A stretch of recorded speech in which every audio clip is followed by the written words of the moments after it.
जब जब होई धर्म कह हानि बाढ़ई असुर अधम अभिमानी तब तब प्रभु धरि विविध शरीरा हरहि कृपा निधि सज्जन पीरा। जब जब इस धरती पर धराधाम पर धर्म की हानि से तात्पर्य क्या, धर्म को करने वालों की संख्या कम हो जाए और अधर्म करने वालों की संख्या बढ़ने लगे, तब तब इस धराधाम पर अपने संतों के लिए भक्तों के हितार्थ भगवान का अवतार होता है। देवी प्रभु के जन्म के वैसे तो अनेक कारण हैं, बहुत सारे कारण हैं, उनमें से जो मुख्य कारण बने हैं अब मैं उनकी चर्चा आपसे करता हूँ, ध्यान पूर्वक श्रवण करिए। सबसे पहला कारण बना है प्रभु के अवतार का क्या, जय और विजय ये दोनों वैकुंठ के द्वारपाल हैं, दोनों भाई हैं। वैकुंठ के द्वार पर तो रहते हैं लेकिन फिर भी इनके मन में एक दुर्भाव क्या आ गया, अभिमान के बीज ने इनके हृदय में जन्म ले लिया। एक बार सनकादिक मुनि भगवान के दर्शन करने पहुंचे और जैसे द्वार पर पहुंचे जय विजय ने उनको दरवाजे पर ही रोक दिया। भगवान सबके प्रति अपराध सह सकते हैं, अपने प्रति तक सह सकते हैं, लेकिन भक्त के प्रति भगवान अपराध कभी नहीं सहते, कभी भी नहीं। जो अपराध भगत कर करई राम रोष पावक सो जरई।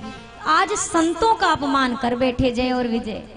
संतों ने कहा भैया दर्शन करने जाने दो, जय विजय ने दरवाजे पर रोक दिया। 3 बार आग्रह किया, 3 बार रास्ता रोका। अंत में संतों को क्रोध आया, श्राप दिया, जल निकाला कमंडल से। दोनों भाई हो तो वैकुंठ के जगह पर इतने पवित्र पुनीत स्थान पर ऐसी कुंठा मन में रखते हो, जाओ श्राप देते हैं कि तुम दोनों भाई असुर योनि में जन्म लेकर आओ। जैसे श्राप दिया चरणों में ये गिर पड़े, भीतर से भगवान पधारे। ठाकुर जी ने कहा इनकी मुक्ति का कोई उपाय तो बताइए, पूरा जन्म इनका खराब हो जाएगा, ये 1 जन्म तक राक्षस रहेंगे, नाथ कोई उपाय बताओ। तब तक संतों ने कहा प्रभु 1 जन्म नहीं 3 जन्म तक असुर योनि में आएंगे, क्योंकि 3 बार इन्होंने प्रभु दर्शन में बाधा डाली है। अगर स्वयं का भजन बन जाए तो बहुत अच्छी बात है, पर अगर नहीं भी बन पा रहा है तो जो भजन कर रहा हो उसके भजन में रोड़ा नहीं डालना चाहिए। कई बार लोगों का क्या स्वभाव होता है, अपना कुछ करना नहीं है और किसी को करने देना नहीं है। अपना अयोध्या जाना नहीं, जो जाए भी अरे बहुत भीड़ है, कहाँ जाओगे भीड़ में, गर्मी परेशान हो जाओ। खुद तुम जा नहीं रहे हो, जो जाना चाहता है उसका भी टांग पकड़ के तुमने खींच लिया। भक्ति में अगर आप शामिल हो जाएं, ये तो बढ़िया उच्च कोटि की भक्ति है, पर अगर भक्ति ना भी बने तो हमारे गुरुजन कहते हैं जो भक्ति कर रहा हो उसकी सहायता कर दो तो ही वही तुम्हारी भक्ति है। संत श्री रैदास जी महाराज, उन्होंने जूता गांठने का काम कभी नहीं छोड़ा, अपनी वो सेवा देते थे।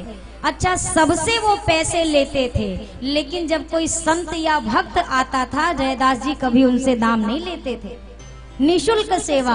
जब कोई कहे अरे ले लो भैया, तो कहते थे नहीं नहीं मैं तो तीर्थ जा नहीं पाता, आपके ये जो चरण पड़ेंगे ना इन जूतों में, ये जूते तो कम से कम तीर्थ करेंगे ना, नहीं लेते थे ना। भक्ति में प्रयास करिए, सहयोग किया जाए, भक्ति में बाधा ना बना जाए, कभी भी नहीं। हम आप जानते सब कुछ हैं, ये जितनी बातें हम चर्चा में ला रहे हैं ऐसा नहीं कि इसमें से कोई बात नहीं है। कौन नहीं जानता है कि मरना है, जानते हैं कि नहीं जानते? कौन नहीं जानता है कि कोई भी एक आदमी साथ में जाने वाला नहीं है, कितना भी प्यारा हो, चाहे हमारा कोई प्यारा हो चाहे हम किसी के प्यारे हों, वो भी मरेगा तो हम उसके साथ नहीं जाएंगे, हम मरेंगे तो वो हमारे साथ नहीं जाएगा। सबको पता है, कोई नई बात तो नहीं है, पर जानते हुए भी इस माया के फेरे में मानना भूल जाते हैं। जानते सब कुछ है। एक बार एक संत को एक तोता मिला, संत ने बहुत छोटेपन से तोता मिला, एक संत ने सोचा इतना छोटा है, अगर छोड़ दूंगा तो किसी बहेलिए के हाथ लग जाएगा, जीवन नष्ट हो जाएगा इसका। तो संत ने उस छोटे से तोते को बचपन से पढ़ाना शुरू करा। ध्यान से सुनिए, नहीं हमारी स्थिति भी तोते वाली हो जाएगी।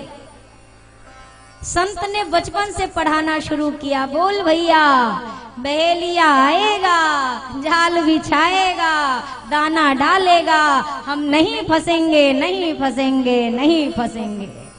बचपन से रटाया। अब तोता भी बिल्कुल, तोते को तो रट्टू तोता कहा ही जाता, अब ये तोता भी रट लिया। बहेलिया आएगा, जाल बिछाएगा, दाना डालेगा, हम नहीं फंसेंगे, नहीं फंसेंगे, नहीं फंसेंगे। खूब रटे 24 घंटा। महाराज को लगा चलो अब इसको ज्ञान हो गया है। ज्ञान होना और ज्ञान की बात रटना, ये दो अलग विषय है। ये रट के ज्ञान इसको हुआ है। अब संत ने सोचा अब इसको छोड़ दिया जाए, अब ये नहीं फंसेगा। छोड़ दिया। जैसे छोड़ा, एक डाल पर जाकर बैठा, और जैसे डाल पर बैठा अब ये रट रहा है, बाकी तोते भी बैठे। अब ये रट रहा है, बहेलिया आएगा, जाल बिछाएगा, दाना डालेगा, हम नहीं फंसेंगे, नहीं फंसेंगे, नहीं फंसेंगे। आज सच में बहेलिया आ रहा है। बहेलिया आया, उसने जाल बिछाया, दाना डाला, बाकी तोता तो नहीं गए। ये गए और जाल के भीतर बैठकर दाना चुगने लगे, और अब भी गा रहे हैं, बहेलिया आएगा, जाल बिछाएगा, दाना डालेगा, पर हम नहीं फंसेंगे, नहीं फंसेंगे, नहीं फंसेंगे। बाकी सब तो बच गए, ये पहले फंस गए, क्योंकि रटा नहीं था। वो तो एक बार को बच भी गए, इन्होंने रटा तो पर समझ नहीं पाए। तेने हीरा सो जन्म गवायो, अरे भजन बिना बावरे। 100% सच है हमारी बात। तेने हीरा सो जन्म गवायो, भजन बिना बावरे। तेने हीरा सो जन्म गवायो, भजन बिना बावरे। भजन बिना बावरे, भजन बिना बावरे, भजन बिना बावरे, भजन बिना बावरे। तेने हीरा सो जन्म गवायो, भजन बिना बावरे। तेने हीरा सो जन्म गवायो, भजन बिना बावरे।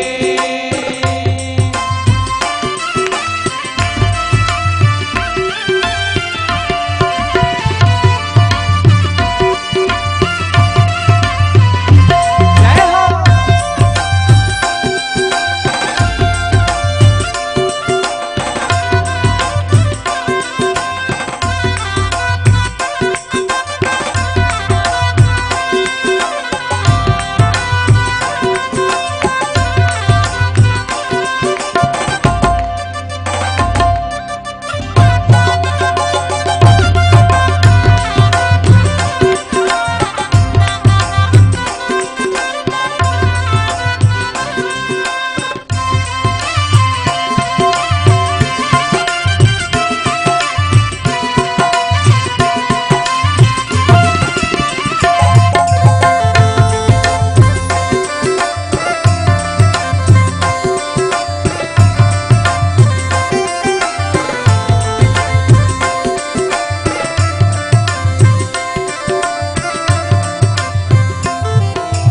ये संसार फूल से मर का सुआ देख लो भाइयों। ये संसार फूल से मर का सुआ देख लो भाइयों। सेमर का वो फूल जिसके भीतर से रुई निकलती है। तोते ने देखा बड़ा सुंदर फल लगा है भाई, दौड़ करके गया, चोंच मारी, रस तो नहीं निकला, रुई निकलने लगी। तोते ने सोचा अभी शायद ऊपर रस नहीं होगा, थोड़ा और भीतर घुसूंगा तो रस मिल जाएगा। और चोंच से मारता गया, अंत में हुआ क्या, उसकी चोंच रुई में ऐसी उलझी कि तोता ही उलझ के रह गया। ये संसार फूल से मर का सुआ देख लो भाइयों। ये संसार फूल से मर का सुआ देख लो भाइयों। मारी चोंच निकस गई रुइया, मारी चोंच निकस गई रुइया, सिर धुनी धुनी पछतायो, भजन बिना बावरे।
हाट बनिए कि सब कोई सौदा आयो।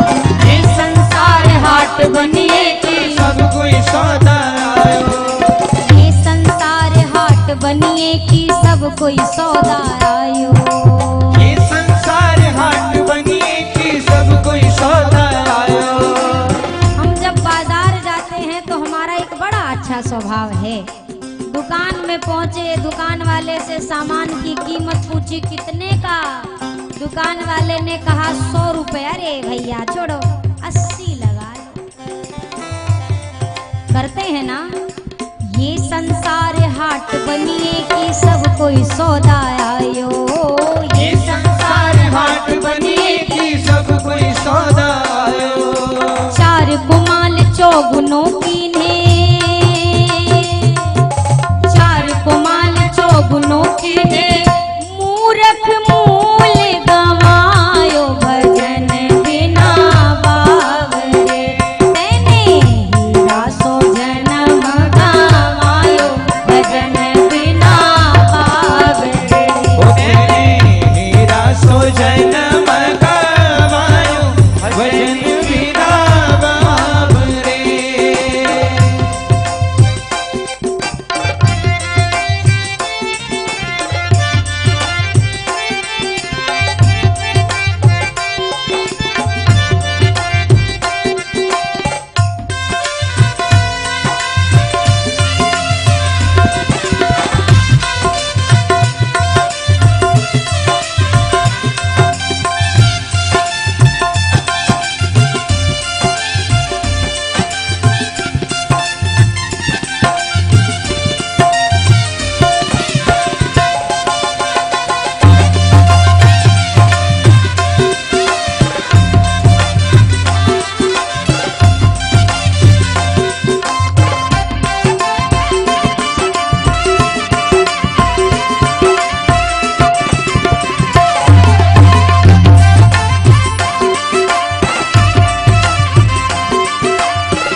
हालत है। गा भी रहे हैं, काहे को गंवा रहे हो, फिर भी तोता हम नहीं फंसेंगे नहीं फंसेंगे और जाके फंस रहे हैं। गा रहे हैं ना कि भजन बिना क्यों गंवाना, और गा भी नहीं रहे। तो सभी लोग कहिए ओ तेने हीरा सो जन्म गवायो भजन बिना। अरे आप सब भी गाइए, कितना सुंदर कीर्तन करते हैं आप लोग। यहाँ कौन सा आपको किसी ने पकड़ा हुआ है। ओ तेने हीरा सो जन्म गवायो, ओ तेने हीरा सो जन्म गवायो। बहुत सुंदर। जरा दोनों हाथ ऊपर करिए, सभी लोग दोनों हाथ ऊपर करिए। अब खाली बैठने से अच्छा कुछ काम करें, जरा तालियों के साथ कहिए ओ तेने हीरा सो जन्म गवायो।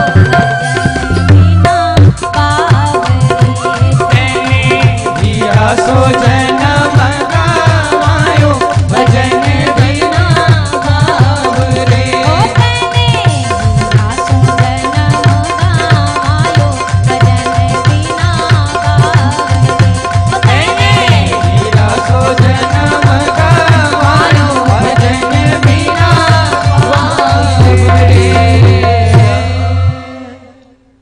अरे राम बिना इस जग में तेरा कोई नहीं आधार।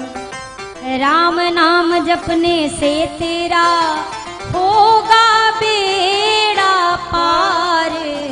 भजन कर ले बाबरे, केवल आधार बन जाए प्रभु का नाम जप।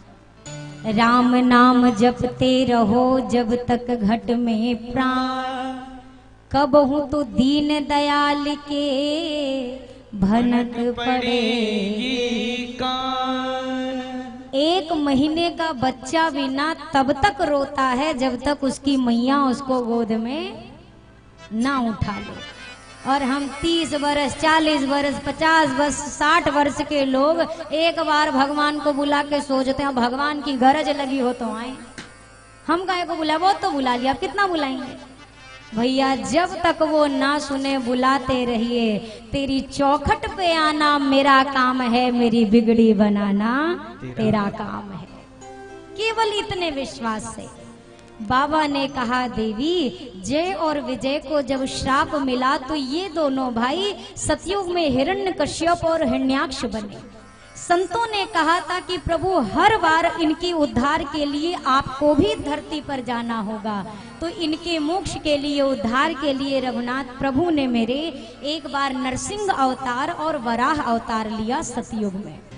ये दोनों जब त्रेता युग में रावण कुंभकर्ण बने तो प्रभु ने श्री रामावतार लिया त्रेता युग में। यही दोनों भाई जब द्वापर में दंत वक्र शिशुपाल बनकर जन्मे तो इनके उद्धार के लिए प्रभु ने श्री कृष्णा अवतार धारण किया। देवी ये प्रथम कारण है प्रभु के आने का। दूसरे कारण की चर्चा करूं तो दूसरे कारण में वृंदा जी की बड़ी सुंदर कथा आती है। वृंदा जी कौन? वृंदा जी हैं जलंधर की पत्नी। ये परम सती हैं और जलंधर परम आताताई है, असुर है, राक्षस है। एक कलप सुरदे की दुकारे समर जलंधर सन सभारे। शंभु कीन संग्राम अपारा धनुज महाबल मरैना मारा। एक बार जब सभी देवताओं ने अपनी शक्ति आजमा ली पर जलंधर की मृत्यु नहीं होती तो सभी गए भगवान विष्णु के पास। भगवान विष्णु ने आश्वस्त किया आप जलंधर को युद्ध के लिए बुलाओ, आगे की बात मैं संभालता हूँ। जलंधर युद्ध में जाने लगा तो वृंदा जी ने कहा स्वामी जब तक आप लौटेंगे नहीं मैं आपके रक्षा हेतु यहाँ संकल्पित पूजा में बैठे रहूंगी। जलंधर युद्ध में गया। इधर मेरे भगवान विष्णु जलंधर का वेश लेकर के वृंदा जी के समीप आए। जैसे वृंदा जी ने स्वामी का रूप देखा वो तुरंत पूजा से अलग खड़ी हुई। मेरे स्वामी युद्ध से विजयी होकर लौट आए हैं। लेकिन क्या देखती हैं अगले ही क्षण जलंधर का कटा हुआ मस्तक वृंदा जी के सामने आकर गिरा।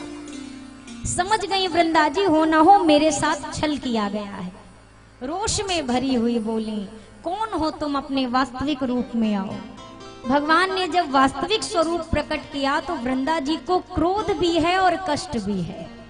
क्रोध इस बात का है कि बताओ मैंने जिसकी जीवन भर सेवा की उसने मेरे साथ छल किया, और कष्ट इस बात का है कि आज जिनको मैंने जीवन भर भजा है उन्हीं के प्रति मेरे हृदय में क्रोध है। क्यों? और आगे वृंदा जी ने कहा आपने मेरे साथ आज जड़वत व्यवहार किया है, श्राप देती हूँ आप तुरंत जड़वत हो जाएंगे। भगवान तत्काल शिला रूप में परिवर्तित हो गए। आगे वृंदा जी ने कहा जिस प्रकार छल से मेरे पति को दूर कर दिया मुझसे, मेरा यही पति छल करके एक दिन आपकी पत्नी को आपसे दूर कर देगा। 2 श्राप दिए पर प्रभु को शिला रूप में देखकर देवताओं में हाहाकार मची। लक्ष्मी मैया आई, देवता आए, वृंदा जी से प्रार्थना करी जगत कल्याण के लिए प्रभु को उनका रूप वापस आप प्रदान करें, इस श्राप से अभी मुक्त करें। वृंदा जी ने प्रभु को तो पूर्व रूप में कर दिया पर स्वयं के तन को वृंदा मैया ने योगाग्नि से जलाकर भस्म कर दिया। जो राख निकली वृंदा जी के तन की उसी राख से तुलसी मैया का बिरवा प्रकट हुआ। और उस दिन से ठाकुर जी ने एक और घोषणा करी मेरा एक स्वरूप आज से शालिग्राम के रूप में पूजा जाएगा। तो भगवान शालिग्राम और तुलसी मैया का विवाह इसी कार्तिक माह में कराया जाता है। देवी ये दूसरा कारण था। और तीसरे कारण की चर्चा से पहले बाबा विचार कर रहे हैं पूरी बात बताऊं कि नहीं बताऊं। क्यों? क्योंकि तीसरे कारण में नारद जी महाराज यानी पार्वती मैया के गुरु जी की चर्चा है। तो कहीं ऐसा ना हो कि पार्वती के मन में पुनः कोई शंका जन्म ले ले। एक वाक्य में कहा देवी नारद श्राप दीन एक बार आकलप एक ही लगी अवतार। एक बार नारद जी ने श्राप दिया, भगवान का अवतार हुआ। मैया ने कहा ये सारी कथा इतनी लंबी लंबी, हमारे गुरु जी वाली इतनी छोटी, जरा विस्तार करके बताइए क्या कारण था। कारण कवन श्राप मुनि दीना, का अपराध रमापति की ना। माँ की गुरु निष्ठा देखिए, ये नहीं कह रही है गुरु जी ने इतनी बड़ी गलती कैसे कर दी, भगवान को श्राप दे दिया। क्या कह रही है, भगवान ने ऐसी क्या गलती करी थी कि गुरु जी को श्राप देना पड़ा। ये गुरु निष्ठा है। भगवान शिव ने कहा देवी पूरी कथा सुनो।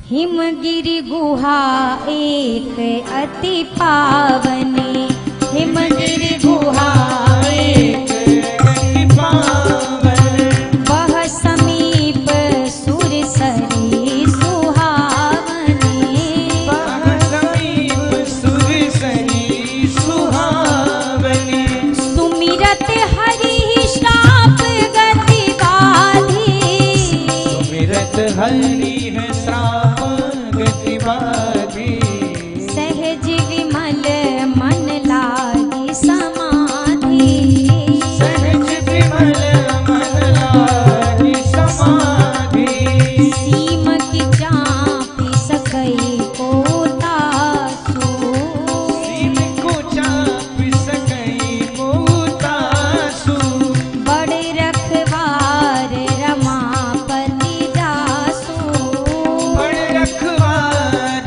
रमापति जासु, बड़े रखवार रमापति जासु। देवी एक बार नारद जी महाराज हिमालय की कंदरा की ओर से गुजरे। यद्यपि नारद जी को राजा दक्ष ने श्राप दिया है कि वो एक स्थान पर ज्यादा देर टिकेंगे नहीं, लेकिन फिर भी आज उस स्थान का ऐसा सुंदर प्रभाव, जैसे नारद जी बैठे नारद जी की अखंड समाधि लग गई। नारद जी की समाधि लगी तो इंद्रदेव भयभीत हुए। देखो भैया, कुर्सी का झगड़ा ऊपर भी कम नहीं है, नीचे भी है तो ऊपर भी है। इंद्रदेव भयभीत हुए, लगता है नारद जी को इंद्र की पदवी प्राप्त करनी है। आप दर्शन करिएगा, इसीलिए भक्त ना स्वर्ग की कामना करता है ना नर्क की, उनको केवल भगवान के चरणों में उनके धाम जाना है, स्वर्ग वर्ग से उनका कोई लेना देना नहीं। इंद्रदेव ने सोचा कहीं नारद जी को स्वर्ग का सिंहासन चाहिए होगा, फिर हम क्या करेंगे, इतनी तपस्या इसीलिए तो कर रहे हैं, और क्या इनको चाहिए। भगवान के दर्शन इनको मिलते हैं, ज्ञान इनसे ये परिपूर्ण है, संत हैं, समृद्धि से कोई लेना देना अभी तक नहीं था, पर अब अगर तपस्या कर रहे इसका मतलब इनको स्वर्ग का सिंहासन चाहिए। जो व्यक्ति स्वयं जितने वस्तु के अंदर रहता है उसे लगता है दुनिया में जीने वाला हर आदमी बस उतना ही सोचता है, हर व्यक्ति। इंद्रदेव ने तुरंत कामदेव को भेजा, कामदेव से कहा जाकर तपस्या भंग कर दो, ने स्वर्ग का सुख हाथ से गया। भगवान को तो प्रसन्न ही भर होना है, वो तो जो मांगे सो दे देंगे। कामदेव पहुंचे, खूब प्रयास किया, पर कामदेव आज नारद जी के समाधि को न भंग कर सके। अंत में कामदेव ने सोचा एक बार तो जले ही हैं, अब दोबारा ये कुपित हो उसके पहले जाके अपनी हार मान। चरणों में जय जयकार करते पहुंचे, जय हो देवर्षि नारद जी महाराज। बहुत समाधि वाले देखे, पर आप जैसी ध्यान की अवस्था नहीं देखी हमने आज तक। अरे मैं तो वो कामदेव जला तो जला, पर बाबा की समाधि को भी भंग कर दिया था, पर धन्य है आप, आपके नेत्र तक न खुलवा सका। और तो और छोड़ो, आपके अंदर क्रोध भी नहीं, बाबा ने तो क्रोध भी किया था, आपने तो क्रोध भी नहीं किया। नारद जी ने मुस्कुरा के कहा, और सुन लो, हमें इंद्रदेव की कुर्सी का कोई लालच भी नहीं है। वाह देवर्षि, ना काम ना क्रोध ना लोभ ना मोह, अरे ये तो सारे भगवत तुल्य लक्षण हैं। इसीलिए कहा जाता है जब ज्यादा प्रशंसा हो जाए उसी समय राम राम राम राम राम राम कहना शुरू कर दीजिए। अगर ये एंटीबायोटिक आपने नहीं ली तो ये प्रशंसा की ऐसी शुगर आपको पकड़ेगी कि जीवन में फिर इससे छुटकारा मिलने वाला। दिवाली पे कोई मिठाई खाए शुगर वाला तो उसका तो इलाज है, 4 दिन करेला का जूस पी लो, बैलेंस में आ जाएगा। पर जिसने एक बार प्रशंसा का शुगर पा लिया फिर इस बीमारी का इलाज होने वाला नहीं है। नारद जी की इतनी प्रशंसा हुई, अब नारद जी को भी लगा वाकई में ये तो सारे भगवत तुल्य लक्षण हमारे अंदर आ गए तपस्या से। क्यों आए, मेरी समाधि क्यों नहीं टूटी, बड़ रखवार रमापति जासु, जिनके रक्षक हो श्री राम उन्हें कोई मार नहीं सकता, प्रभु जगन्नाथ का दास जगत से हार नहीं सकता। भक्त के हृदय में तो ये भावना होनी चाहिए, पर नारद जी को लगा ये सब हमारी साधना का फल है। उसी के कारण अब नारद जी देवलोक पहुंचे, खूब प्रशंसा बढ़ी जा रही है शुगर की लेवल। पहुंचे भगवान शंकर के पास। अब शंकर जी को क्या किसी के प्रशंसा मान बढ़ाई से लेना देना। अच्छा, जिस व्यक्ति को प्रशंसा सुनने की आदत लग जाए ना, तो सामने वाला अगर ना करे तो वो ऐसा टॉपिक निकाल देता है कि सामने वाला कुछ छेड़े हमारे बारे। नारद जी के सामने बाबा ने कोई बात नहीं की तो नारद जी ने, अरे आप जानते हैं महादेव हम इतने दिन आ क्यों नहीं पाए? कारण था, समाधि में बैठे थे। अरे कामदेव आया, इतने यतन आंख नहीं खुलवा सका। बाबा ने कहा जय हो प्रभु, चला दी अपनी लीला की छड़ी। पड़ गए नारद जी भी फेरा में। हमने सोचा संत आए हैं, राम कथा होएगी, यहाँ तो काम कथा हो रही है, अब क्या होगा? तो भी बाबा ने समझाया। देखिए मुनिवर, हम जानते हैं या आप तो देखो संत के वश में क्या नहीं है, संत के वश में तो जब भगवान है तो काम कौन से बड़ी श्रेणी में आता है। पर एक बात कहूं, जितनी कथा आपने हमें बाँच के सुनाई है ना, ये कथा भगवान विष्णु को मत सुनाइएगा, बिल्कुल मत कही। अगर वो जान भी रहे हो तो टाल देना, बात सुनाना नहीं। लेकिन भैया जब जीवन में कहते ना, जब आते हैं अच्छे दिन तब अच्छी बात सुहाती, नाही तो समझाने पर भी नहीं समझ में आती। नारद जी को क्या लग रहा है, अब तो बाबा हमसे ईर्ष्या कर रहे हैं। क्यों? हमारी बड़ाई ज्यादा हो रही है, बाबा की हुई नहीं। अब बताओ, भगवान शंकर जिनको श्राप भी दे दिया, ससुर जी ने तो कोई लेना देना नहीं, वो भगवान ईर्ष्या करेंगे? नारद जी के ईर्ष्या कर रहे हैं, इसीलिए मना कर रहे हैं ताकि हमारी मान बढ़ाई का प्रस्तार ज्यादा विस्तार ना हो। जो मना किया था नारद जी वही करने चाहिए। हाथ में ले ली बीड़ा और चल पड़े। श्रीमन नारायण नारायण नारायण, श्रीमन नारायण नारायण नारायण, भजमन नारायण नारायण नारायण, भजमन नारायण नारायण नारायण, लक्ष्मी नारायण नारायण नारायण, लक्ष्मी नारायण नारायण नारायण।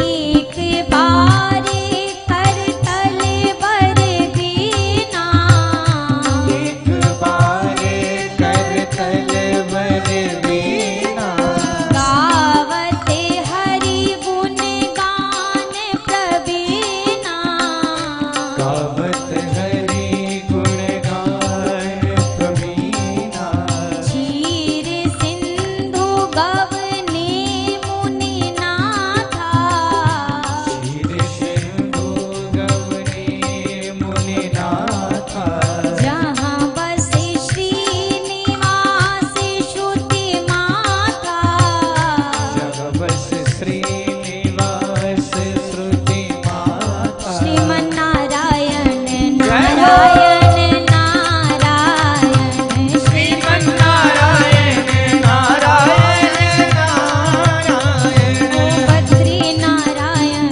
नारायण नारायण, बद्री नारायण नारायण नारायण।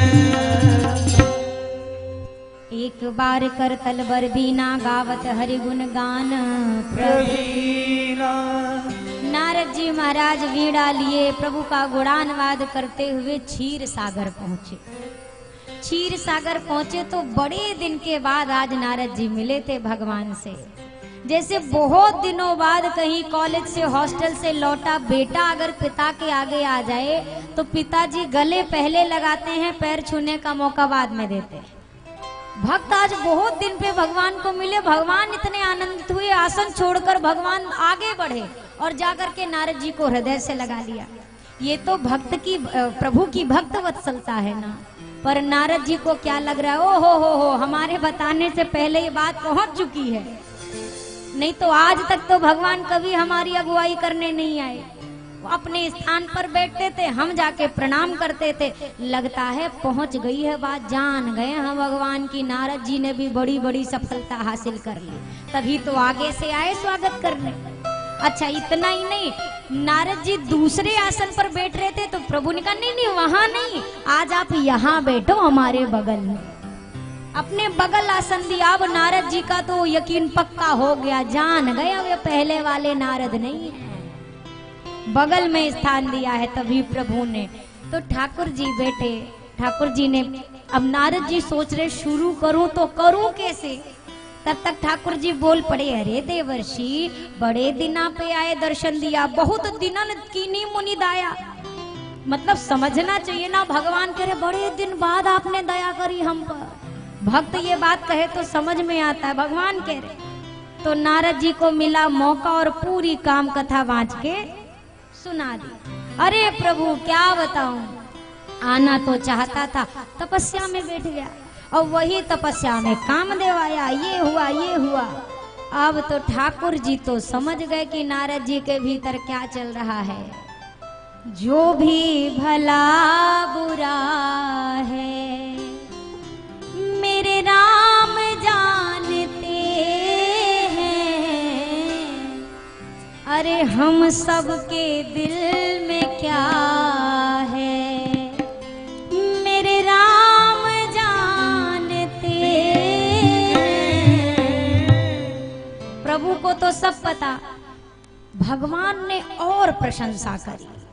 अरे देवर्षि आप कहते हो हमारे नाम जप से, हम तो कहते हैं कोई नारद नारद जप ले तो काम उसका बाल बांका ना कर सके, क्या बात है। अरे आप तो संत हैं, आपके जैसी साधना, इतना आप कर दिया। अब नारद जी और फूल गए अभिमान। नारद जी तो गए प्रणाम करके, लक्ष्मी मैया ने ठाकुर जी से कहा आप मुस्कुरा रहे हैं प्रभु, क्या बात है। ठाकुर जी ने कहा बस वही देख रहा हूँ कि नारद जी की बीमारी का इलाज कैसे हो। बड़े हाई लेवल का डायबिटीज पकड़ा है नारद जी। कहाँ से? बोला अच्छा जब आपको पता है कि अगले को बीमारी हुई है तो दवा देने के बजाय बीमारी बढ़ा रहे हैं आप, और पीछे से बढ़ाई कर करके। ठाकुर जी ने कहा अब इनकी बीमारी इस लेवल पे नहीं है कि दवा से ठीक हो जाए, और इस लेवल पर भी नहीं है कि ऑपरेशन वगैरह करके थोड़ा ठीक कर दिया जाए, तो थोड़ा बढ़ जाए तो भीतर से काट के ही निकाल देंगे ताकि दोबारा कभी जन्मे नहीं, इसीलिए बढ़ाया है। नारद जी गए और इधर प्रभु ने तुरंत अपनी माया को प्रेरित किया। बिरचो मगमहु नगर जेही सत जो जन विस्तार, श्रीनिवास पुरते अधिक रचना विविध प्रकार। एक सुंदर नगरी बना दी प्रभु ने, वहां का राजा बना दिया शील निधि को माया से। वहां की राजकुमारी प्रभु की माया ही राजकुमारी बनी, जिसका नाम है विश्व मोहिनी। सोचो जेकर नाम ही विश्व मोहिनी है वो कितनी सुंदर होगी। अब इस नगरी के निकट से नारद जी गुजरे, अब विचरण करते जा रहे थे। सोचा ये नगरी तो हमने पहले कभी देखी नहीं, ये कब बन गई। तो नारद जी को लगा ओहो हम तो तपस्या में बैठे थे ना, कोई इसी बीच में किसी राजा ने बनवाई हो, चलो थोड़ा देख के आते हैं। अब अच्छा जब बिगड़ता है थोड़े ही थोड़ा में बिगड़ता है, इस बात को याद रखिएगा। थोड़े ही थोड़ा में, अरे थोड़ी मिठाई खा लेंगे तो क्या होगा, ज्यादा नहीं होगा, केवल लेवल ही बढ़ेगा। थोड़ा सा देख लेंगे तो क्या होगा। अरे नारद जी को क्या काम किसी राजा की नगरी से, अरे देख के आते हैं थोड़ा सा। भीतर गए, शील निधि ने स्वागत किया, और जैसे स्वागत किया फिर अपनी कन्या विश्व मोहिनी को बुलाया और दर्शन करिए। राजा हिमाचल के यहाँ जब नारद जी पहुंचे तो तुरंत पार्वती जी को बुलाकर प्रणाम कराया। नारद जी को कराया ना, पुत्री प्रणाम करो। लेकिन यहाँ शील निधि ने कन्या से नहीं कहा प्रणाम करो, ऐसे लाकर खड़ा किया मानो जैसे कोई कन्या पक्ष वाला वर पक्ष को अपनी कन्या दिखा रहा हो, ये हमारी बिटिया है सरकार, देख लो अगर आपको स्वीकार हो तो। नारद जी ने ज्यों विश्व मोहिनी को देखा, अभी तक जो नारद जी डंका बजा रहे थे काम विजेता काम विजेता काम विजेता, एक झलक विश्व मोहिनी की देखी सारा डंका बंद हो। तब तक राजा ने कहा जरा बिटिया का भाग्य देखकर बताइए ना क्या लिखा है। अब नारद जी की निगाह मुख से हटे तब तो हाथ पे जाए। एक टक तो नारद जी मुंह निहार रहे। राजा हिमाचल ने कहा महाराज हाँ, महाराज हाँ, अरे कन्या कहाँ? हाँ हाथ। अब हाथ देखा, हस्त रेखा, जो लिखा था वो नहीं, कछुक बनाई भूप सन भाके। लिखा क्या है? जो अजर है, अमर है, जो पूरे ब्रह्मांड का मालिक है, वो इस कन्या का पति होगा। नारद जी ने क्या पढ़ा? जिससे इसका विवाह होगा वो बन जाएगा। अब नारद जी तुरंत आसन से खड़े भये। राजा ने कहा महाराज अरे अब तो स्वयंवर का ही समय हो गया, कहाँ आप जा रहे हैं? आशीर्वाद दे के जाना। अब नारद जी को आशीर्वाद देना नहीं है, आशीर्वाद लेना है। नारद जी ने कहा नहीं नहीं हमको बहुत जरूरी काम है, हम बाद में आएंगे। क्यों? नारद जी सोच रहे हैं सर्वगुण संपन्न कन्या है और हमरे में भी कौन कमी अब बाकी है? काम विजेता, काम नहीं, क्रोध नहीं, लोभ नहीं, मोह नहीं, सर्वगुण संपन्न ये, सर्वगुण संपन्न मैं, हम दोनों की जोड़ी कितनी बढ़िया रहेगी। एक ही कमी हमको लग रही है थोड़ी सी। क्या बोला? थोड़ा वो सुंदर ज्यादा है, उसके हिसाब से हम सुंदर नहीं है, और ऐसे तो कन्या चुनेगी नहीं। अब नारद जी तत्काल बाहर निकले। पर एक बात कहूं भैया, जीवन भर अगर किसी ने अपना भजन में बिताया है तो उसकी साधना कभी व्यर्थ नहीं जाएगी। इस बात को लिख कर रख दीजिए, कभी भी नहीं। जैसे आपने एक बहुत प्रसिद्ध गायिका हुई जिनको सीधा शारदा माँ की उपाधि मिली, परम आदरणीय श्री लता मंगेशकर जी, नाम सुना ना आपने? जीवन भर उन्होंने संगीत की साधना की, तो जिस दिन शरीर छूटा जानते हैं उस दिन वसंत पंचमी थी, यानी जिस दिन सरस्वती पूजन होता है उनकी देह भी उसी दिन छूटी। अभी एकदम बिल्कुल फिलहाल की 5 तारीख की घटना है। अभी छठ पूजा का महोत्सव चल रहा था ना जगह जगह। एक बहुत प्रसिद्ध गायिका थी श्री शारदा सिन्हा जी, शायद आपने नाम सुना हो। उनके छठ के भजन बड़े प्रसिद्ध हुए। जीवन भर उन्होंने जिनकी साधना की, जब अभी उनका शरीर 5 तारीख को शांत हुआ, छठ के दिन के आरंभ से ही। आप जिसकी साधना जीवन पर्यंत करते हैं ना, आपकी साधना कभी व्यर्थ नहीं जाएगी, इस बात को मानिए। प्रातः स्मरणीय परम पूज्य श्री राजेश्वरानंद जी महाराज, अंतिम कथा अपनी रायपुर में उन्होंने गाई और कथा करने के बाद उन्होंने शरीर छोड़ दिया। परम पूज्य प्रातः स्मरणीय श्री हमारे बक्सर वाले मामा जी श्री नारायण दास जी भक्तमाली जी महाराज, उन्होंने शरीर कैसे छोड़ा? कथा गा के आकर रास्ते में उनका शरीर छोड़ा। कहने का तात्पर्य, जिस भाव में आप जीवन भर जिए हैं वो व्यर्थ नहीं जाएगा। नारद जी की साधना का परिणाम देखिए, जो नारायण नारायण जपा है, भले आज मन में अभिमान है पर मन के कोने में एक विश्वास है। क्या? मोरे हित हरि सम नहीं को, यही अवसर सहाय सोई हो। ये विश्वास है नारद जी का कि भगवान के सिवा दूजा मेरा कोई हितैषी नहीं है, वो मेरी सहायता जरूर करेंगे। भगवान को याद किया, भगवान की लीला, भगवान झटपट हाजिर। भगवान ने कहा नारद जी बहुत देर से बुला रहे हो, क्या बात है? अब सीधा सीधा नारद जी कैसे कह रहे मुझे ब्याह करना है, थोड़ा संकोच लग रहा है। तो नारद जी ने ठाकुर जी से कहा ठाकुर जी, गृहस्थ आश्रम अच्छा होता है कि नहीं होता है? आपकी ही बनाई वर्ण व्यवस्था है ना प्रभु? ब्रह्मचर्य में रहो, फिर गृहस्थ में रहो, फिर वानप्रस्थ में रहो, फिर वैराग्य में रहो, संन्यास आश्रम। तो प्रभु आपके हिसाब से गृहस्थ आश्रम कैसा है? ठाकुर जी ने कहा बहुत सुंदर है। अरे अकेले भजन करो वो और परिवार लेके भजन करो, ये तो बहुत बढ़िया बात है। गृहस्थाश्रम उच्च श्रेणी में है, धन्यो गृहस्थाश्रम, ये तो शास्त्र भी कहते हैं। तो प्रभु आपके हिसाब से गृहस्थाश्रम में जाना गलत नहीं, बिल्कुल गलत नहीं है। तो ठाकुर जी आपकी इसी बात का हम अक्षरशः पालन करेंगे और हम भी अब गृहस्थाश्रम में प्रवेश करना चाहते हैं। ठाकुर जी ने कहा बात यहाँ तक बढ़ गई। ठाकुर जी ने कहा ओ बड़ी सुंदर बात, अरे आपके जैसे सदगृहस्थ होंगे तभी तो संसार में श्रेष्ठ पुरुषों का जन्म होगा, महापुरुष प्रकट होंगे। बड़े सुंदर नारद जी, अच्छा बताइए कन्या कहाँ से ढूंढी है? ढूंढनी है क्या? हम ढूंढे आपके लिए कन्या?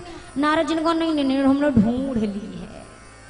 ढूंढ भी ली? वाह नारद जी, इतनी जल्दी आपने कन्या ढूंढ ली, बताया नहीं हमको, तो हमें काहे को बुलाया है? ओ न्योता हकारी के लिए चिंता मत करो, हम ही सबको न्योता दे देंगे आपकी तरफ से। बोला नहीं, न्योता के लिए कुछ मांगना था आपसे।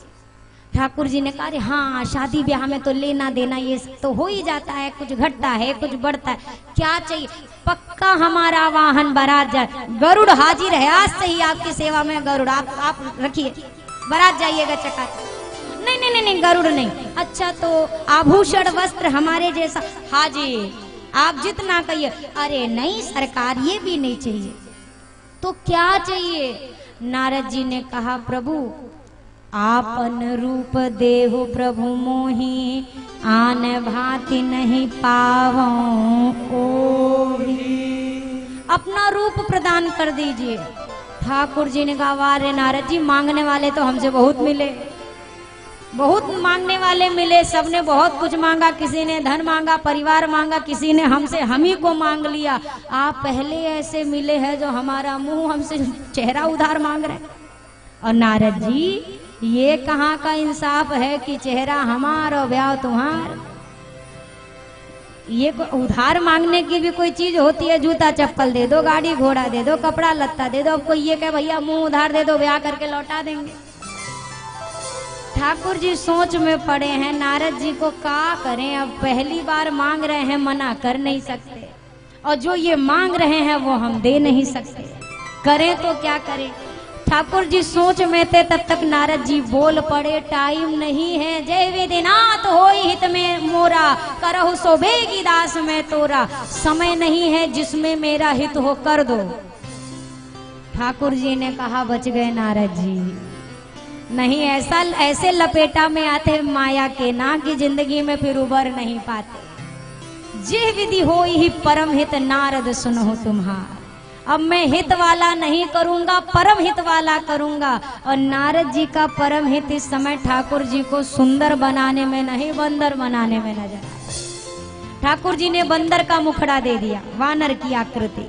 अब नारद जी के पीछे दो शिवगढ़ थे जिन्होंने सारी स्थिति देखी, कैसे कैसे क्या क्या हुआ। नारद जी पहुंचे स्वयंवर में। नारद जी ने सोचा टाइम बर्बाद बिल्कुल नहीं होना चाहिए, तो पहली कुर्सी चुनो ताकि कन्या यहाँ से निकले, देखे, माला डाले, स्वयंवर खत्म। पहली कुर्सी पे बैठे, इनके ठीक पीछे शिवगढ़ बैठे। अब शिवगढ़ भी तो जान रहे कि ये तो नारद जी हैं। अब पीछे से ये भी लगे बोलने, इतना सुंदर, इतना सुंदर, ओ हो, हमको लगता है बाकी राजा को लौट जाना चाहिए, ई राजकुमार को छोड़ के और कन्या किसको माला डालेगी? तो दूसरे शिवगढ़ ने कहा कौन वाला? बोला अरे देख नहीं रहे हो, पहले नंबर की कुर्सी वाला। अब नारद जी और फूल के, अरे हम पक्का भगवान विष्णु लग रहे हैं। आई विश्व मोहिनी, जैसे नारद जी पे निगाह पड़ी, नारद जी को छोड़ा, जितने उस लाइन में बैठे थे सबको छोड़ दिया। ये प्रसंग कहता है भैया, संत पर माया प्रभाव नहीं, संत के सामने माया टिक नहीं पाती, लेकिन जो संत के सानिध्य में भी बैठ जाए, माया उसका भी बाल भी बाका नहीं कर पाती।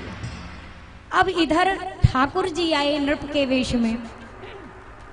प्रभु की माया ने अपने मायापति को माला पहनाई और दुल्हन ले गए लक्ष्य निवास। दुल्हन लेके सरकार चले गए। अब नारद जी सोच रहे हैं, लगता है हम कोई कुर्सी पे ठीक से देख नहीं पाई, जा रहे हैं दूसरी कुर्सी पे बैठे। शिवगढ़ों ने कहा महाराज कुर्सी बदलने से अब कुछ नहीं होगा, अगर चेहरा बदल लिया होता तो कुछ हो सकता था, अरे गई दुल्हन। नारद जी ने कहा गई? अरे इस चेहरे पे माला नहीं मिली, इस चेहरे पे। शिवगढ़ों ने कहा यही चेहरा के कारण में माला नहीं मिली, जरा सरोवर में मुख देखो अपना। नारद जी ने पहले तो उनको श्राप दिया, संतों का मजाक उड़ाते हो, जाओ राक्षस बन के जन्म लो। और फिर सरोवर में जब मुख देखा, अब तो भगवान विष्णु के प्रति जो क्रोध जगा है, जिंदगी भर जिसके नाम का जाप किया, उन्होंने मेरे साथ ऐसा किया। अरे कपटी है, छलिया है, ये तो जानता था पर कभी बोला नहीं। परम स्वतंत्र, न सिर पर कोई, जो मन में आता है वही करते रहते हैं, कोई सिर पर बोलने वाला नहीं है। पर आज अच्छे घर में बहना भेजा है, आज नारद सीधा करके रहेगा। अब पहुंचे जैसे नारद जी क्रोध में भरे जा रहे हैं। भगवान भी कम कौतुकी नहीं है। अरे ब्याह कर लिया था तो लेके चले गए थे तो चले जाते। इधर से नारद जी आ रहे हैं, उधर से ठाकुर जी उनके सामने से। अकेले नहीं है, एक तरफ विश्व मोहिनी को बिठा लिया, दूसरे तरफ लक्ष्मी मैया को, बीच में खुद बैठे। और नारद जी आते दिखे तो नारद जी से ही पूछ रहे, कहो नारद जी क्या ढूंढ रहे हैं? बड़े परेशान नजर आ रहे हैं। जैसे नारद जी ने कन्या को इनके बगल बैठे देखा, ओ हो, मुझे पहले ही समझना चाहिए था ये छल भी इसी विष्णु का होगा। मेरे साथ इतना दुर्भाव किया आपने, इतना बुरा व्यवहार, आज नहीं छोड़ूंगा आपको। आपने मेरे साथ कपट किया, श्राप देता हूँ। जो वेश लेकर मुझे ठगा है वही वेश लेकर धरती पर जाना होगा। मेरी वानर की आकृति बनाई है, वानरों से सहायता लेनी पड़ेगी। मैं विश्व मोहिनी का वियोग सह रहा हूँ, आपको अपनी भार्या का वियोग सहना पड़ेगा। 3 श्राप दिए। अच्छा, नारद जी गारी दे रहे हैं, भगवान मुस्कुरा रहे हैं। लक्ष्मी मैया ने कहा सरकार ये कौन सी बात है, आप नहीं बोल रहे तो कहो हम नारद जी को बोले। ठाकुर जी ने कहा एकदम चुप बैठिएगा देवी, बोलिएगा मत। अरे सरकार पर नारद जी आपको गारी पे गारी, गारी पे गारी। बोला देखो देवी, एक नियम है, ब्याह के बाद दुल्हा को गारी मिलती है, गारी किसी ने दी नहीं थी, ब्याह हो चुका है। तो अब नारद जी वो कोटा पूरा कर रहे हैं तो सुनने दो, ये ससुराल की गारी समझ। ठाकुर जी ने सारे श्राप को शिरोधार्य किया और तब हरि माया दूर ने मारी, नहीं तह रमा न राजे कुमारी। ज्यो माया का पर्दा हटाया, ना लक्ष्मी जी है ना विश्व मोहिनी है, भक्त भगवान आमने सामने खड़े। नारद जी चरणों में गिर पड़े, क्षमा प्रभु क्षमा, मृषा होई मम श्राप कृपाला। तब तक ठाकुर जी बोल पड़े, मम इच्छा कह दीन दयाला, मेरी इच्छा से हुआ सब। नारद जी ने कहा ये सारे चक्कर में फंसाने के लिए आपको हम ही मिले थे। प्रभु ने कहा कि हमें श्राप देने के लिए भी कोई आपके जैसा संत ही चाहिए। हर किसी का श्राप में ले कोई इतना नहीं होता है, पर आपके जैसे भक्त के श्राप को भी मैं शिरोधार्य करता हूँ। आप शंकर जी के शतनाम का जाप करिए, आपके मन को शांति मिलेगी। देवी ये चौथा कारण है, ये तीसरा कारण है। चौथे कारण में सृष्टि के आदि माता पिता मनु और शत्रुपा मैया की चर्चा है। मनु और शत्रुपा जी कौन? जिनके द्वारा इस सृष्टि का संचार हुआ, विस्तार हुआ, और हम आप सभी मनु शत्रुपा जी की ही संतान हैं, इसीलिए हम मनुष्य कहलाते हैं। तो मनु शत्रुपा जी ने विचार किया, होई न विषय विराग भवन, बसत बा चौथपन हृदय, बहुत दुख लाग जन्म गयो हरि भजन में। कभी न कभी जीवन में ये विचार जरूर करना चाहिए कि मेरे जिंदगी का समय बीत गया और हमसे भजन नहीं बना। सब कुछ छोड़ करके मनु जी और शत्रुपा मैया तपस्या करने निकल पड़े, पहुंचे नेमी शारण्य में। वहां जाकर अखंड साधना करी। कई हजार वर्षों तक तो बिल्कुल फलाहार पे रहे, कई हजार वर्षों तक सूखे पत्ते सेवन किए, फिर कई हजार वर्षों तक वायु मात्र पे जीवित रहे, फिर उसके बाद कई हजार वर्ष सब कुछ त्याग दिया, बिल्कुल निराहार रह करके साधना करी।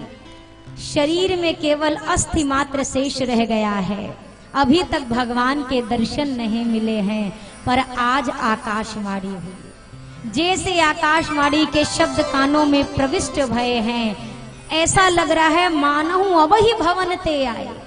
शरीर पुनः हृष्ट पुष्ट हो गया, कानों में आवाज पड़ी। अब सोच रहे हैं जिसके शब्दों ने शरीर पर ये प्रभाव डाल दिया, उसके दर्शन मिल जाएं तो कितना सुंदर होगा। प्रकट हुए श्री सीताराम जी। मनु जी महाराज से कहा, महाराज जो वरदान मांगना चाहते हैं मांग लीजिए, मेरा दर्शन अमोघ है और मैं अगर प्रकट हूं तो वरदान अवश्य देता हूं। आप बताइए आपको क्या चाहिए। मनु जी शत्रुपा मैया विचार कर रहे हैं, भगवान खड़े हैं, क्या मांगा जाए। हम भी तो भगवान के पास जाते हैं ना, गुरुजनों के पास जाते हैं, संत के पास जाते हैं, पर सबसे दयनीय बात क्या है, हम भगवान के पास जाके भी इंसान को ही मांगते हैं। गुरुदेव के पास मानो कोई बहुत उच्च कोटि के संत आए हैं, आपको पता चले बड़े उच्च कोटि के संत आए हैं, उनके पास जाकर भी जीव ये नहीं कहता मुझे भगवान की भक्ति, सरकार हमारी बहू के बेटा नहीं हो रहा है। अब आपने मांगा भी तो क्या मांगा, जौहरी की दुकान पे खड़े थे, चाहते तो हीरे से अपनी झोली भर लेते, पर क्या मांग के लाए, टमाटर बड़ा महंगा हुआ है, महाराज 1 किलो टमाटर दे दो। घाटे का सौदा ही तो कर बैठे ना भैया। क्या मांगना है इसका भी विवेक होना चाहिए। मांगने का अवसर कई बार मिलता है, पर मांगने वाला चूक जाता है कि मुझे मांगना क्या है। मनु जी महाराज ने क्या मांगा, दान शिरोमणि कृपा निधि, मैं नाथ कहूँ सती भाई, चाहूं तुम ही। यहीं पर आकर मनु जी की सुई अटक गई। क्यों? क्योंकि मनु जी ये चाहते हैं कि यही मेरे बेटा बन के आए, पर कहने में संकोच हो गया। अरे कहने में भी कुछ तो लज्जा हो कि भैया भगवान भला मेरा बेटा बन के आए। तो यहीं से बात को बदल दिया, सरकार समान सुते, मैं आपके जैसा बेटा चाहता हूँ। ठाकुर जी ने कहा पहले तो बिल्कुल स्पष्ट करो, हम कि हमारे जैसा। मनु जी ने कहा अब हम क्यों स्पष्ट करें, अरे प्रभु सन कवन दूरा, आपसे क्या छिपा है जो मैं स्पष्ट करूं। आप तो सब जानते हो, मेरे जेवा की भी मेरे जी की भी, कि मुझे क्या चाहिए। ठाकुर जी ने कहा आप सरिस खोजो कहाँ जाई, नृप तव तनय होब में आई। इस चौपाई के 2 भाव निकलते हैं। संतों ने बड़ी सुंदर बात कही। पहला भाव तो ये है जो हम चर्चा में करते हैं कि प्रभु ने कहा मेरे जैसा कहाँ ढूंढने जाऊं, मैं स्वयं आपका पुत्र बन के आऊंगा। तो किसी संत ने कहा प्रभु का एक भाव ये भी है कि आप सरिस खोजो कहाँ जाइए। हे मनु जी महाराज, हे शत्रुपा मैया, आपके जैसे माता पिता खोजने में दूसरा कहाँ जाऊंगा। आपके जैसे माता पिता के अंक से मैं जन्म लूं, ये तो मेरा भी सौभाग्य होगा। मैं आऊंगा आपके घर, अपने अंशों के सहित पधारूंगा। ये वरदान दिया शत्रुपा मैया ने मांगा, सोई सुख सोई गति सोई भगति सोई निज चरण स्नेह, सोई विवेक सोई रहनी प्रभु हम ही कृपा करी दे। दोनों को वर दिया। दशरथ जी ने एक वर और मांगा, जैसे सर्प मणि के बिना व्याकुल हो जाता है, जैसे मछली जल के बिना प्राण त्याग देती है, मम जीवन तिमि तुम ही अधीना। प्रभु अंतर ध्यान भय एवं वस्तु कह करके 5वें वरदान में 5वें कारण में श्राप क्या था कि प्रताप भानु को कुल के सहित विप्रों के श्राप का भाजन बनना पड़ा। विवेक हमें इसीलिए मिला हुआ है कि भैया परख सके कि वास्तव में संत कौन है, वास्तव में गुरु कौन है। आजकल जो चमत्कार करके दिखा दे, हमें लगता है उनसे बड़ा जगत गुरु कौन नहीं, कोई नहीं। आम से सेब बना दे, सेब से केला बना दे, अब यही 4 चमत्कार कर दे, हमें लगेगा जय जय गुरुदेव यही सच्चे गुरु जी। अरे केला ही खाना था तो वो तो बाजार में भी मिल जाएगा, नहीं मिलेगा क्या। सच्चे सतगुरु की पहचान किस लिए है कि भैया जो आपको भगवान से मिला दे। जो इस मानव के चोले में जो हम हैं तो पर मानव अभी नहीं है, जो मानव के भीतर मानवता को जन्म दे जाए वो हमारे सतगुरु है। गुरुदेव का पहला प्रणाम किस लिए होता है जानते हैं? क्योंकि बलिहारी गुरु आपने गोविंद दियो बताए। गुरु के चरणों में पहला प्रणाम ही इसलिए है क्योंकि वो गोविंद तक जाने का रास्ता बताते हैं।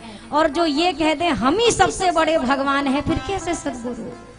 गुरु का तो एक ही काम है जो आपका हाथ पकड़े। जैसे शादी ब्याह में, ध्यान से सुनिए, शादी ब्याह में सारी व्यवस्था हो, बढ़िया खाने पाने पीने की कैटरिंग की व्यवस्था हो, खूब शामियाना लगा हो, टेंट हो, लाइट हो, बाजे गाजे हो, दूल्हा भी हो, दुल्हन भी हो, पंडित घराती भी हो, बराती भी हो, पर पंडित जी ना हो।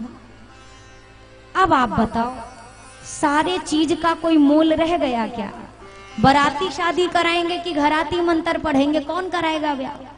जब तक पंडित जी ना हाथ में हाथ देने को कहें तब तक ब्याह होने वाला नहीं है। पूरे लोग खड़े रहें, लेकिन जब तक विप्र नहीं मंत्रोच्चार करेंगे तब तक, और जब तक कन्या का हाथ वर के हाथ में तब तक नहीं जाएगा, तब तक विवाह पूरा नहीं माना जाता। सतगुरु उसी विप्र की तरह कार्य करते हैं। जीवन में सब मिले, अगर सतगुरु ना मिले जो हमारा हाथ पकड़कर गोविंद के हाथ में, राघव के हाथ में दे दे, तब तक इस जीवन की यात्रा पूरी होने वाली नहीं है। तो प्रताप बानु कपटी मुनि के चक्कर में पड़े, जिसके कारण ब्राह्मणों का श्राप मिला, कुल के सहित राक्षस बना, रावण, कुंभकर्ण, मेघनाद, और धरती पर अत्याचार करना शुरू किया। धरती व्याकुल हुई तो गो का रूप धारण करके धरती मैया देवताओं के पास गई। देवता सबको लेकर ब्रह्मा जी के पास गए। ब्रह्मा जी सबको लेकर कैलाश शिखर पर पहुंचे। अब कैलाश में चर्चा हो रही है, क्या भगवान कहाँ मिलेंगे? कोई कहा क्षीर सागर चले, किसी ने कहा नहीं नहीं हमारे हिसाब से बैकुंठ चलना चाहिए, किसी ने कहा नहीं नहीं नहीं बद्री धाम चलते हैं, बद्रीनाथ, बद्री केदार कहीं तो मिलेंगे। बाबा मौन बैठे थे। तेहि समाज गिरिजा में रहे हूं, मैं भी था भवानी, पर मैं बीच में नहीं बोला जब तक सब बोल रहे थे। जब सब मौन हो गए तब मैंने बोला, क्या? हरि व्यापक सर्वत्र समाना, हरि व्यापक सर्वत्र समाना, प्रेम ते प्रगट हो ही मैं जाना, प्रेम ते प्रगट हो ही मैं जाना। भगवान कण कण में बसे हुए हैं, यहाँ भी हैं, बद्रीनाथ में है तो यहाँ पे भी हैं, क्षीर सागर में है तो भी यहाँ पे है। वो कड़कड़ व्यापी ब्रह्म है। प्रेम से पुकार लगाओ, वो यहीं पर आकर दर्शन लेंगे।